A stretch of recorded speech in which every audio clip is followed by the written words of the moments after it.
build ng, ay ano, grabe. Yung pagbibuild ng matibay na pundasyon, napapagrabe ako guys. Kasi nakikita natin yung energy ng swerte. Okay, so swertehin kayo mga kapiksi, and kumbaga parang maaabot nyo din, no? Parang abot kamay na pangarap, yeah. Parang ano lang, teleserye. Parang maaabot nyo sa mga kamay nyo yung mga pangarap. Maaabot nyo din yung swerte, mga kapiksi, no? So, grabe, abot kamay nyo na yung swerte nyo, mga kapiksi. So,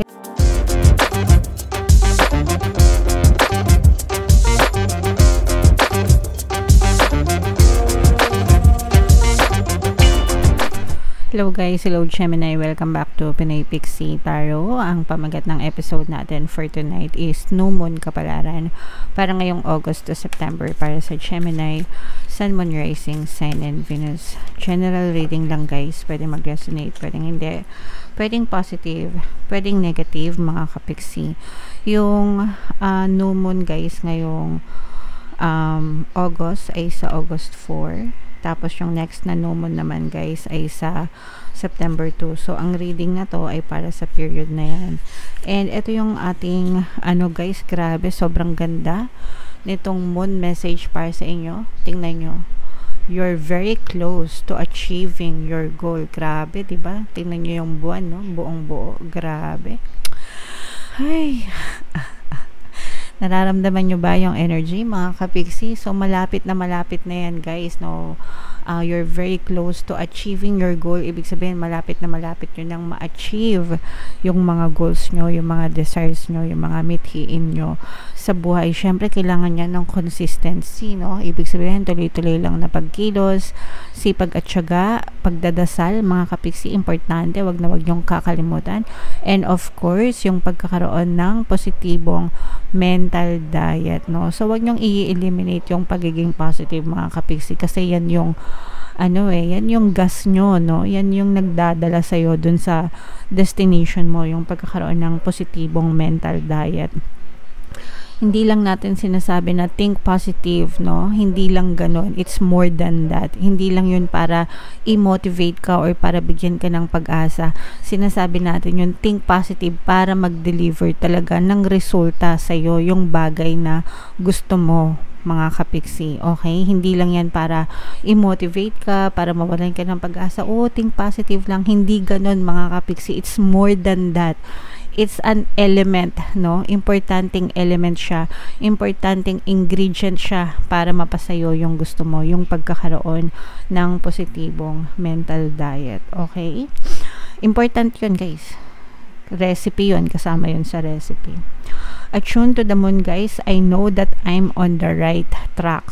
Okay? So, comment down below guys, and sabihin nyo rin yan sa sarili nyo. Comment down below, mga kapiksi. I know that I'm on the right track. Nasa tamang daan ka. Nasa tamang direction ka. Nasa tamang sitwasyon ka, mga kapiksi. And sabi ko nga, maging consistent ka lang, mag-persist ka lang, and mararating mo rin yung final destination mo. Additional meanings for this card guys. Now is a good time to review your plans. Ito yung tamang pagkakataon para i-review mo, no, yung mga plano mo sa buhay, yung mga strategies mo, yung mga goals mo. Kasi sometimes yung goals natin nagbabago-bago yan, nag-iiba yan, mga kapiksi, no? Pero sometimes kailangan natin mag-adjust, 'di ba? Kung sinubukan na natin yung isa and it's still not working, probably you have to revise your strategies para ma-achieve mo yung goals mo or desires mo. You have to keep the momentum going as you move towards your dreams. Ibig sabihin, keep the momentum going. Tuloy-tuloy lang, mga kapiksi, no? Tuloy-tuloy mong palakasin. Hindi pwede yung positive ka ngayon, bukas negative, tapos positive ulit. Hindi ganun, guys. Kailangan consistent na positive, okay? Kasi kapag parang yan guys, pag nagda-drive kayo, 'di ba? Pag nagda-drive kayo, positive, dire-diretso. Pag nag-negative kayo guys, nag-U-turn kayo, okay? So babalik na naman kayo. Tapos magpa-positive na naman kayo. Pag nag-positive kayo, balik na naman kayo sa simula. Positive, positive. Tapos nag-negative na naman, mag-U-turn ka na naman pabalik. Ganun yung nangyayari. So, nakakarating ka ba sa destination mo? Pwede kang makarating pero mabagal. Okay? Pero kung ikaw ay consistent na positive, positive, positive, mas mabilis kang makakarating dun sa final destination mo. So, wag na wag kayong maninega, guys. Kasi pag naninega kayo, lalo nyo lang dinedelay yung manifestation nyo. You have to stay focused. Okay? Stay focused. Be consistent, mga kapiksi. For some of you, this is the best time for you to start new projects. Kung meron kayong mga bagong proyekto na gustong gawin, gustong simulan, ito na yung tamang pagkakataon para sa inyo. Huwag yun ang sayangan yung oras.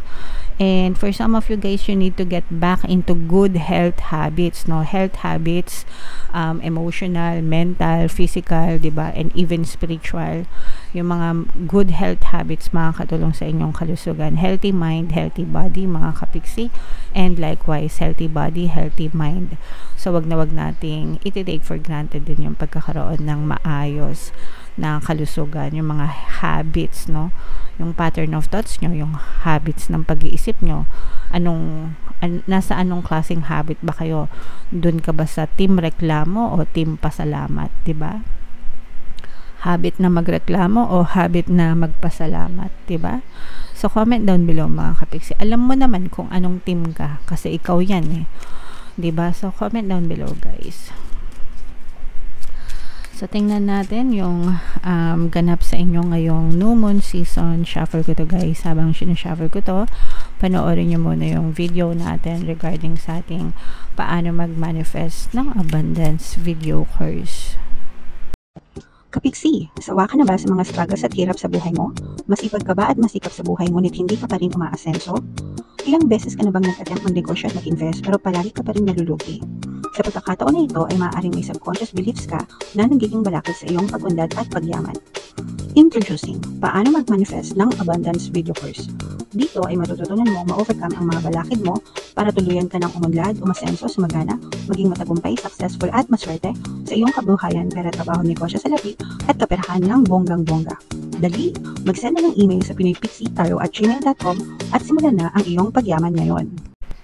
Alright, so sa lahat na gusto mag-avail ng course, guys, maganda yung promo natin for August. Magbibigay ako ng 3-in-1 pampaswerte sa subliminal, pampaswerte sa buhay, sa pera, at saka sa love life. 3-in-1 yan, guys, worth 1,500. Grabe, freebie pa lang, sobrang kabog na kabog na. Mag-avail na kayo, guys, sobrang ganda. And meron din tayong bagong course, paano mawala ang third party at magkaroon ng harmonious na relationship para mawala yung mga kabit ng jowa nyo, guys. 30% discount naman tayo until July 31, so i-avail nyo na. Sobrang ganda, mga kapiksi. So, Gemini, guys, kayo ay represent ng King of Swords. Ito yung ating moon energy. Ito, guys, this is both negative and positive. Ang nakikita natin na negative dito, by the way, may presence din dito ng another earth sign, Aquarius, Gemini, Libra. For some of you, pwedeng may ganyan din kayo sa inyong natal chart, or you may be dealing with another sign. At saka earth signs pala, guys, Capricorn, Taurus, Virgo. For some of you, guys, nakikita natin na medyo na-stuck yung buhay ng iba sa inyo. Pwedeng, or parang na-stuck kayo. Merong guys, parang yung dahilan ng stagnation nyo is parang limited. Pwedeng may mga limiting beliefs kayo, guys. Or pwedeng limited din yung resources nyo kaya hindi kayo makakilos. So, let's say, for example, gusto nyo magnegosyo, pero wala naman kayong kapital, okay? So, yun yung mga nagiging cause, yung mga limitations, mga limited resources for some.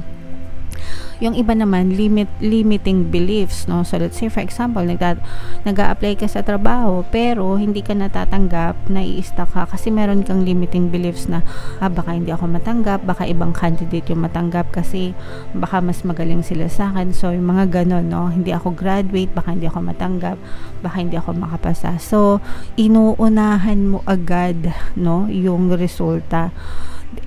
Yun na mismo no, yung pag sinabi mo na baka hindi ako makapasa kasi ganito, ganyan, you're already dictating your future, you're already creating your reality, mga kapiksi. Kaya dapat mag-ingat kayo sa pagsasalita nyo, lalo na pag nega, guys, kasi sinasabotahin nyo yung buhay nyo. So, yung mga limiting beliefs na yon and limited resources, guys, yun yung dahilan kung ba't nai-stuck yung buhay nyo. Pero nakikita natin ngayon na parang ginagamit nyo na yung utak nyo, mga kapiksi, no? Lalo na kayo ay very logical. Parang you've had enough. Parang itong sword na to, guys, yan yung nakikita nyo ba? May hawak-hawak kayo na sword. So, itong sword na to, ito yung gagamitin nyo para maputol yung tali. Ayan, no? May tali eh. Nakikita nyo ba? Ayan, no? Nakagapos. May tali, diba? Ayan, may tali. Kita nyo ba? Pakita ko, guys. Ayan, nahaba ng tali, diba? So, itong sword na to, mga kapiksi, yan ang gagamitin nyo para maputol yung tali. And pag naputol na yung tali, mga kapiksi, tuloy-tuloy na yan. Magkakaroon na kayo ng progress pag unlad. So, ibig sabihin nito, guys, gagamitin nyo na yung isip nyo para sa benefit nyo, mga kapiksi. Okay? Magiging logical kayo, hindi na kayo magiging emotional, and talaga nakikita natin yung pagsisikap nyo and pagtsatsaga, mga kapiksi. Alright? Kung hindi na kayo papayag na mawala sa inyo yung para sa inyo, and talagang tatrabahuhin nyo to, mga kapiksi, and eventually, guys, magkakaroon na rin kayo ng financial gain. Ayan, ang financial gain, mga kapiksi, ibig sabihin magiging pabor sa inyo yung sitwasyon, and yung mga napalampas nyo, kasi yung iba sa inyo, guys, parang ang dami yung napalampas na pagkakataon dahil sa pagiging nega nyo. So lahat yun babawiin nyo, no? Parang sinasabi dito na babawi ako ngayon, magsisikap ako, hindi lang sipag at tiyaga, magiging positive na ako, yung mga ganon. And dapat naman talaga, guys, ganon, no? Araw-araw ginagawa yung pagiging positive, hindi yung kung kailan nyo lang gusto. Kasi kung gusto nyo talaga magbago yung buhay nyo, mga kapiksi, talaga dapat positive yung mindset nyo, okay?